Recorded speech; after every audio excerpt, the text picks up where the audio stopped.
Last working day for 2024. I can't wait to go home, man, see my son. Flying out tomorrow.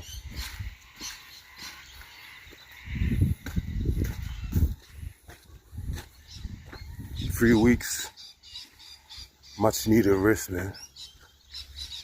Get ready for another year.